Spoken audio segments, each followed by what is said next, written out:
নমস্কাৰ এই মুহূৰ্তত আহি পৰিছে কেইবাটাও গুৰুত্বপূৰ্ণ খবৰ আৰু এনে ধৰণৰ খবৰসমূহ নিতৌ চাবৰ কাৰণে চেনেলটো সাবস্ক্ৰাইব কৰি ভিডিঅ'টোত এটা লাইক কৰি দিব।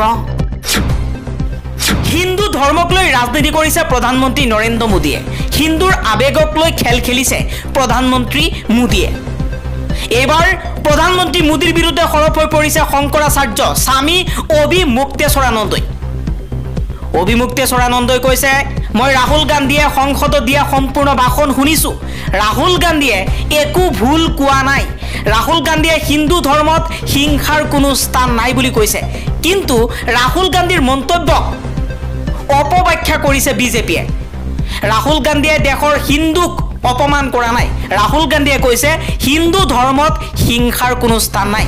ৰাহুল গান্ধীয়ে সঁচা কথা কৈছে কাৰণে এতিয়া প্ৰধানমন্ত্ৰী নৰেন্দ্ৰ মোদীয়ে ৰাহুল গান্ধীয়ে হিন্দুক অপমান কৰিছে বুলি কৈছে। ইয়া তেওঁৰ হিন্দুক লৈ ৰাজনীতি আৰু ইয়া তেওঁৰ হিন্দুৰ আবেগক লৈ খেল ধেমালি। কিন্তু ইয়া হ'বলৈ দিয়া নহ'ব আৰু প্ৰধানমন্ত্ৰী নৰেন্দ্ৰ মোদীক সকীয়াই দি শংকৰাচাৰ্য স্বামী অভিমুক্তেশ্বৰানন্দই কৈছে যে ৰাহুল গান্ধীয়ে যি কৈছে ঠিকেই কৈছে। পাকিস্তানৰ প্ৰতি ভাৰতৰ যি স্থিতি, চীনৰ প্ৰতি একেই স্থিতি কিয় নহয়? পেংগং হ্ৰদৰ কাষত চীনে নিৰ্মাণ কৰিছে বাংকাৰ। কৃত্ৰিম উপগ্ৰহৰ ছবিত পোহৰলৈ উদ্বেগজনক তথ্য। এই মুহূৰ্তত আপোনালোকক স্ক্ৰীনত দেখুৱাইছো। ইয়া হৈছে চীনে নিৰ্মাণ কৰা বাংকাৰ।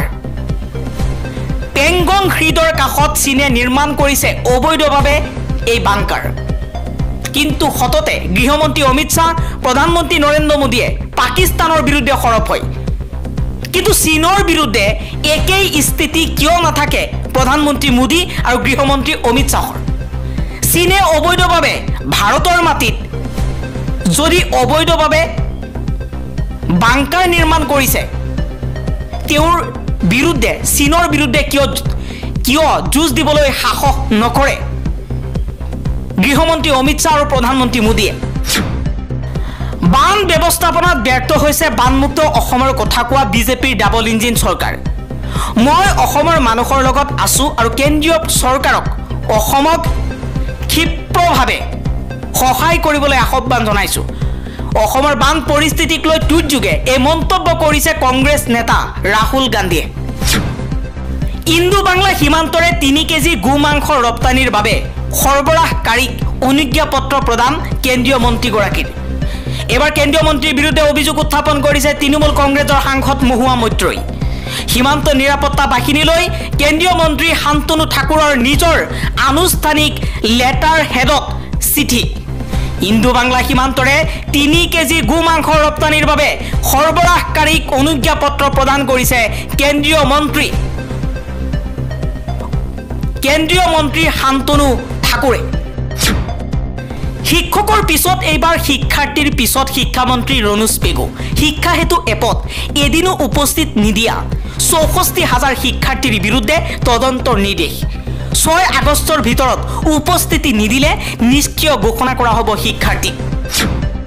অসমত 8 বছৰত কিমান মথাউৰি নিৰ্মাণ কৰিলে, মেৰামতি কৰিলে আৰু কিমান সবলীকৰণ কৰিলে তাৰ হিচাপ দিয়ক বিজেপি চৰকাৰে। এইবাৰ মুখ্যমন্ত্ৰী হিমন্ত বিশ্ব শৰ্মাক লৈ এই মন্তব্য কৰিছে গৌৰৱ গগৈ। গৌৰৱ গগৈয়ে কৈছে কংগ্ৰেছৰ আমোলত